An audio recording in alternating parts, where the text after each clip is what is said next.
Selamat pagi saudara yang dikasihi Tuhan. Kita jumpa lagi dalam renungan pagi GPD Bethesda Makassar. Pagi ini saya akan baca dari buku Yakobus pasal 2 ayat yang ke-26. Firman Tuhan berkata seperti ini: sebab seperti tubuh tanpa roh adalah mati, demikian jugalah iman tanpa perbuatan-perbuatan adalah mati.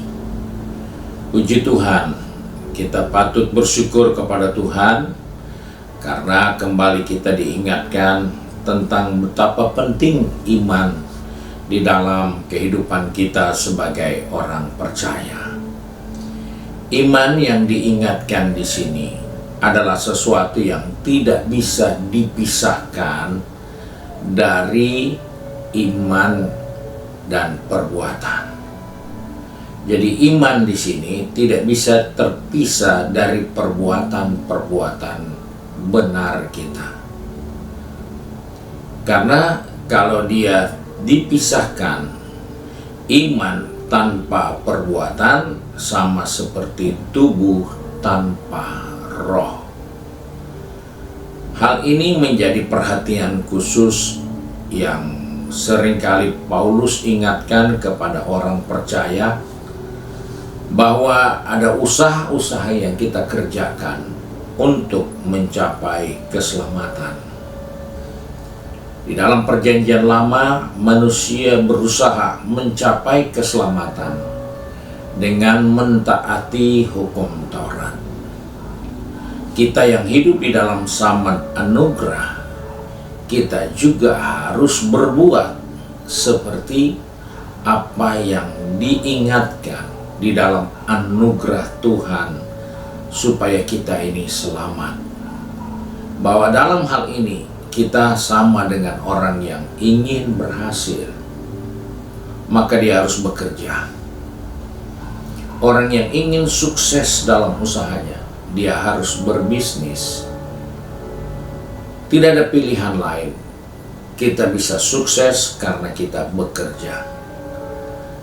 Dan itulah yang diingatkan, bahwa iman itu adalah hasil dari perbuatan benar.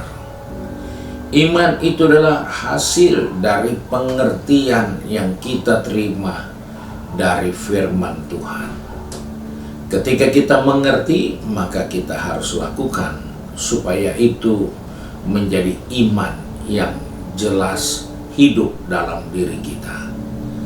Karena iman adalah, dia dapat dinyatakan sebagai iman karena dia ada perbuatan. Iman tanpa perbuatan sama dengan tubuh tanpa roh, mati, mayat. Itu yang berbahaya kalau dalam pekerjaan kita sebagai orang percaya. Kita dilihat hidup tapi sesungguhnya kita mati. Jadi mayat yang berjalan, mayat yang pergi ibadah, mayat yang terlibat dalam kegiatan kerohanian, tapi mayat. Karena perbuatannya tidak sesuai dengan iman yang ada di dalam diri orang itu. Karena di situ Paulus pernah ingatkan kepada jemaat di Galatia supaya mereka menguji diri mereka, menguji pekerjaan mereka. Dia katakan dalam buku Galatia pasal yang ke-6, di sana Paulus menekankan supaya jemaat di sana perhatikan. Ayat yang ke-4 berkata seperti ini: baiklah, tiap-tiap orang menguji pekerjaannya sendiri, maka ia boleh bermegah melihat keadaannya sendiri, bukan melihat keadaan orang lain. Dengan kata lain, dia boleh bermegah karena dia melihat imannya hidup dalam dirinya, bukan sibuk mengurus iman orang lain. Ini menjadi persoalan karena seringkali kita tidak melihat dan menguji apa pekerjaan yang saya kerjakan ini sesuai dengan iman saya atau tidak. Kita seringkali berpikir ini adalah iman kita, tetapi perbuatannya tidak nampak. Sebab itu Paulus harus pertegas, setiap orang uji pekerjaan. Uji, apakah saya buat ini karena iman saya? Apakah saya buat ini karena ingin kesombongan supaya kelihatan saya lebih rohani? Apakah saya buat ini supaya ingin dilihat bahwa kita sepertinya lebih maju? Padahal itu adalah unsur yang tidak benar.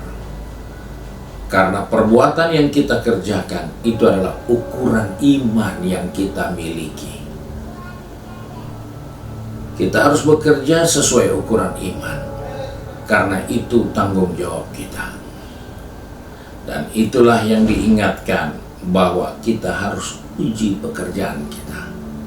Di dalam pengiringan kita, kita tidak perlu sibuk urus orang lain, tapi masing-masing kita urus apa yang saya kerjakan. Apakah yang saya kerjakan ini sesuai dengan ukuran iman saya? Ataukah saya kerjakan karena saya ingin bersaing dengan yang lain dalam hal iman? Ini mesti menjadi pelajaran, menjadi peringatan, supaya setiap orang menguji pekerjaannya, menguji apakah pekerjaannya sesuai dengan imannya.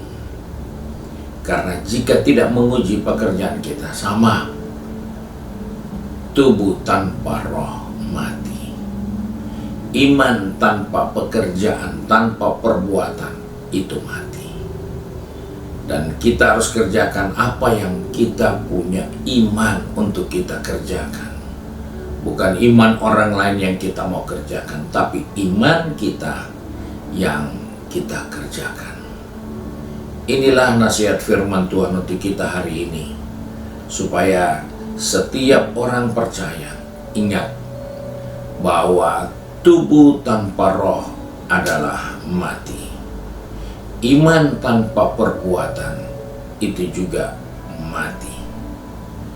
Iman harus disertai dengan perbuatan-perbuatan sesuai ukuran iman kita. Kita nggak bisa paksa orang lain ikut ukuran iman kita. Biarlah dia kerjakan pekerjaan sesuai dengan ukuran imannya masing-masing. Kiranya Tuhan menolong kita di dalam menjalani hari-hari hidup ini. Kita tetap menjaga iman kita, tetap hidup melalui perbuatan-perbuatan yang selalu kita uji, apakah ini sesuai dengan iman saya ataukah tidak. Karena itu Paulus katakan, biarlah tiap-tiap orang menguji pekerjaannya. Pekerjaan dari apa? Pekerjaan dari imannya yang dia harus uji. Dan kalau dia sudah uji, dia boleh bermegah karena imannya hidup di dalam dia. Tuhan berkati kita, mari kita satu dalam doa. Kami mengucap syukur untuk kasih karunia-Mu, untuk kemurahan-Mu bagi kami pagi ini. Tuhan mengingatkan kepada kami supaya kami mempunyai iman yang hidup. Sebab itu Tuhan, tolong kami, pegang tangan kami, atur langkah kaki kami, supaya dalam menjalani hari-hari yang ada, kami tetap mempunyai iman yang hidup. Karena kami percaya orang benar hanya bisa hidup oleh imannya di zaman akhir ini. Tuhan, tolong anak-anak-Mu yang sudah pergi bekerja, berbisnis, studi, sudah mulai sibuk dengan kegiatan dalam rumah tangga maupun dalam pengabdian, tugas tanggung jawabnya. Ingatkan kami bahwa kami punya iman yang harus hidup. Karena hanya iman yang hidup yang akan mampu bertahan di dunia yang bertambah sukar dan sulit ini. Sebab itu Tuhan, tolong kami di dalam perjalanan hidup ini. Kami harus ingat bahwa iman ini harus hidup, supaya kami bisa menghadapi segala sesuatu dengan iman yang hidup itu. Terima kasih Bapa untuk berkat-Mu. Kami bersyukur dan berdoa di dalam berkat nama Tuhan Yesus Kristus. Haleluya. Amin. Puji Tuhan. Tuhan Yesus memberkati kita dan selamat pagi.